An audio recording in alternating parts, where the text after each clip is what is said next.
Hello friends, today I am going to tell you about rational number. First I am going to tell you what is natural number, whole number and integers.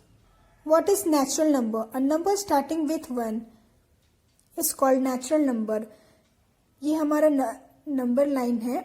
अगर कोई भी number जिसका starting में 1 हो, 1 से start हो रहा है तो उसे हमें नेचुरल नंबर बोलेंगे.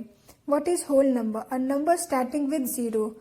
अगर हमारा नंबर लाइन में नंबर अगर 0 से स्टार्ट हो रहा है तो उसे हम बोलेंगे ये हमारा होल नंबर है.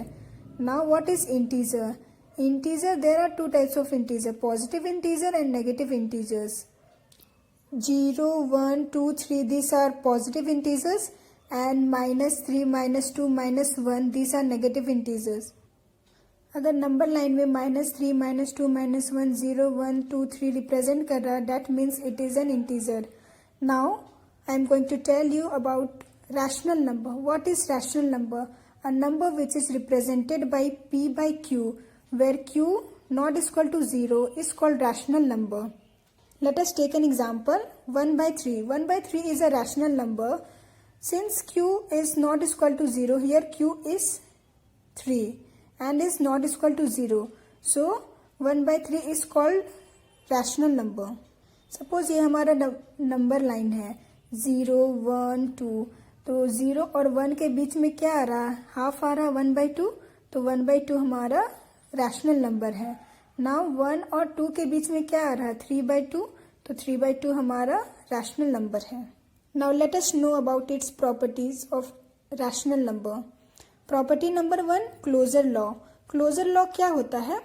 अगर addition of two rational number is again an rational number is called closure law. मतलब क्लोजर लॉ एडिशन को सेटिस्फाई कर रहा है. सपोज a बाई बी ये हमारा रैशनल नंबर है प्लस c बाई डी ये भी हमारा रैशनल नंबर है. तो addition of two rational number हुआ ना. अगर addition of two rational number करने के बाद भी अगर रैशनल नंबर ही आता है तो वो हमारा क्लोजर लॉ को सेटिस्फाई कर रहा है. For example 4 by 2 plus 3 by 2 हम लोग अगर ऐड करेंगे तो 7 by 2 आ गया जो कि हमारा रैशनल नंबर है. p by q में रिप्रेजेंट हो रहा है, यहाँ q नॉट इक्वल टू 0 है. So addition of two rational number is again an rational number. So this is called closure property. Now in subtraction, if subtraction of two rational number is again an rational number, so it satisfy closure property. Suppose a by b minus c by d. दो rational number को अगर हम लोग subtract करते हैं तो again rational number आया तो ये हमारा क्लोजर प्रॉपर्टी को फॉलो करता है. Again multiplication of two rational number is again an rational number. Suppose we take a by B into C by D. अगर ये दोनों को मल्टीप्लाई करते, ये दोनों रैशनल नंबर है, तो मल्टीप्लाई करने के बाद भी अगर रैशनल नंबर आया तो ये क्लोजर लॉ को फॉलो करता है.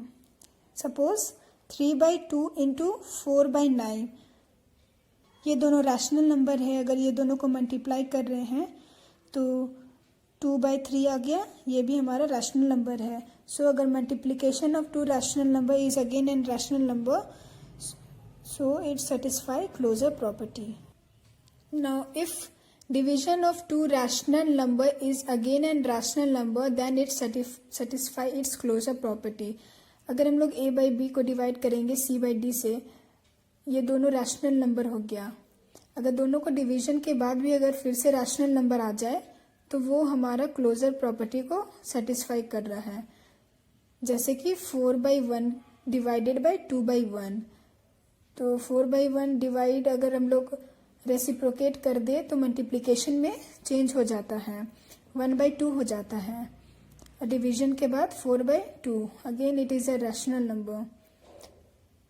Now property number 2, commutative property. Commutative property क्या होता है? अगर a plus b equal to b plus a आ जाए तो ये हमारा कम्यूटेटिव प्रॉपर्टी होता है. Suppose in addition let us take a by b plus c by d. इसके बाद अगर अपोजिट करें c by d plus a by b अगर दोनों इक्वल आ जाए it means that it follows commutative property. Let us take an example. 3 by 2 plus 2 by 2. So according to commutative law, a plus b is equal to b plus a. So 3 by 2 plus 2 by 2 is equal to 2 by 2 plus 3 by 2. If we add this 2, then we get 5 by 2 is equal to, and if we add these two numbers, rational numbers, then we get 5 by 2. Since LHS is equal to RHS, so addition of commutative property follow addition. Now for subtraction, a by b minus c by d is equal to c by d minus a by b. अगर ये दोनों equal हो जाए तो ये commutative law follow करता है. Let us take an example. 2 by 3 minus 1 by 3 is equal to 1 by 3 minus 2 by 3. अगर इसको हम लोग सब्सट्रैक्ट करते हैं तो 1 by 3 आया, और इसको सब्सट्रैक्ट करेंगे तो minus 1 by 3. Since LHS is not equal to RHS, so commutative property does not apply on subtraction. Now for multiplication, a by b into c by d is equal to c by d into a by b. अगर ये दोनों equal हो जाए तो हम लोग मान लेंगे कि कम्यूटेटिव लॉ मल्टीप्लिकेशन को फॉलो करता है. जैसे let us take an example. 1 by 4 into 2 by 3 is equal to 2 by 3 into 1 by 4. Now 2 by 12 is equal to 2 by 12. Since LHS is equal to RHS, so commutative property is applied on multiplication. Now for division, a by b divided by c by d is equal to c by d divided by a by b.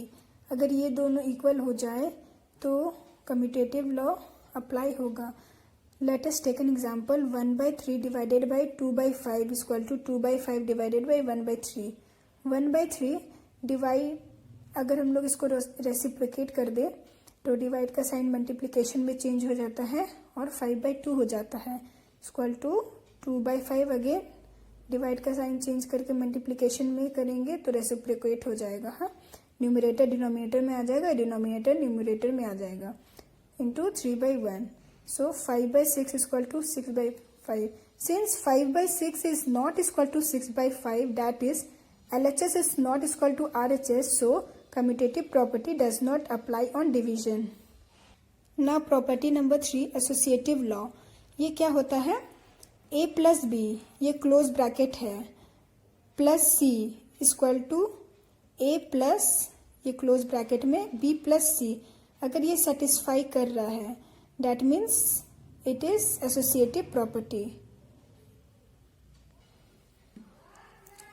For addition, a plus B bracket close bracket, इसके बाद plus C equal to a plus, फिर इस b plus सी को bracket के अंदर लिखना है. अगर हम लोग एग्जांपल ले, a equal to 1, b equal to 2, c equal to 3, then 1 plus 2 close bracket में लिखना है, प्लस 3 बाहर, equal to 1 plus 2 plus 3, 1 plus 2 3 plus 3 6, 1 plus 3 plus 2 5, 5 plus 1 6. LHS is equal to RHS, so associative property apply on addition. Now for subtraction, a by b minus bracket के अंदर c by d minus e by f close bracket equal to a by b minus c by d minus e by f. अगर LHS equal to RHS हो गया, that means it follow associative law. अगर नहीं हुआ, that means it does not follow associative law. Let us take an example. 2 by 3 minus 1 by 3 minus 1 by 4 is equal to 2 by 3 minus 1 by 3 minus 1 by 4. According to Bodmer's rule, first we solve bracket. So 3 हमारा LCM है और 1 minus 4 हुआ minus 3. Now 2 by 3 minus minus plus 3 by 3 is equal to 5 by 3. Now here 3 हमारा LCM है, so 2 minus 1 1 by 3 minus 4 by 3. Again 3 हमारा LCM है, so 1 minus 4 minus 3 by 3. Since 5 by 3 is not equal to minus 3 by 3, So associative law does not follow subtraction. Now for multiplication, a by b into close bracket में c by D into E by F equal to a by B into C by D into E by F. ये हम bracket हटा के a c e by b d f भी लिख सकते हैं equal to a c e by b d f. Now let us take an example. 1 by 2 into 3 by 2 into 4 by 3 equal to 1 by 2 into 3 by 2 into 4 by 3. इसमें हम cross multiplication करेंगे तो हमारा 12 by 6 आ गया. फिर 6 इंटू 12 2 बार में कटेगा तो 1 by 2 इंटू 2 इक्वल टू 1 आ गया. इधर भी क्रॉस मल्टीप्लिकेशन करेंगे तो हमारा आ गया 3 by 4 into 4 by 3. Again multiplication के बाद 1 आ गया. Since LHS equal to RHS, so associative law follows multiplication. Now for division, a by b divided by c by d divided by e by f is equal to a by b divided by c by d divided by e by f. Now let us take an example. 1 by 3 divided by close bracket में bracket के अंदर 2 by 3 divided by 3 by 4 is equal to 1 by 3 divided by 2 by 3 divided by 3 by 4. According to Bodmer's rule, first we solve bracket. So 2 by 3 division को change करना है multiplication में तो इसको reciprocate कर देना है. 4 by 3 हो जाएगा. सो क्रॉस मल्टीप्लिकेशन करके 8 by 9 आ जाएगा. Now 1 by 3 divided by 8 by 9 equal to, फिर यहाँ भी सेम प्रोसेस करना है. 1 by 2 डिवाइडेड बाई 3 by 4 आ जाएगा. कैलकुलेशन के बाद 3 by 8 इक्वल टू 2 by 3 आ गया, which is not equal to, since LHS is not equal to RHS, so associative law does not apply on division. Now for distributive law, what is distributive law? A dot B plus C, ये multiplication में है. अगर bracket हटेगा तो ये यहाँ पे multiply होगा AB प्लस AC. अगर ये दोनों इक्वल हो जाता है तो ये हमारा डिस्ट्रीब्यूटिव लॉ है. फॉर एग्जाम्पल 2 ब्रैकेट के अंदर 3 प्लस 2, तो 2 इंटू 3 करेंगे प्लस 2 इंटू 2 करेंगे तो 2 इंटू 3 6 आया, 2 इंटू 2 4 आया. एडिशन के बाद 10 आ गया.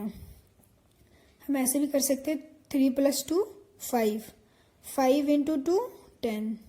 So it is distributive law. Now additive inverse. Additive inverse क्या होता है?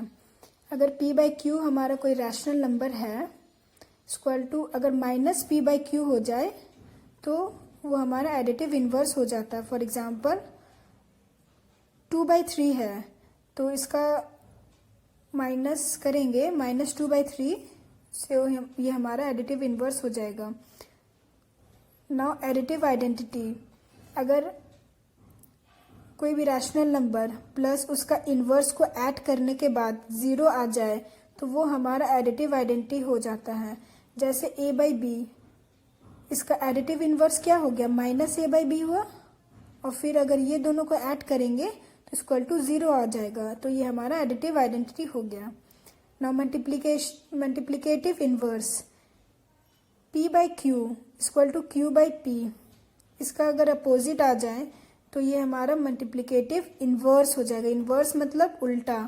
p बाई क्यू है तो q बाई p होगा.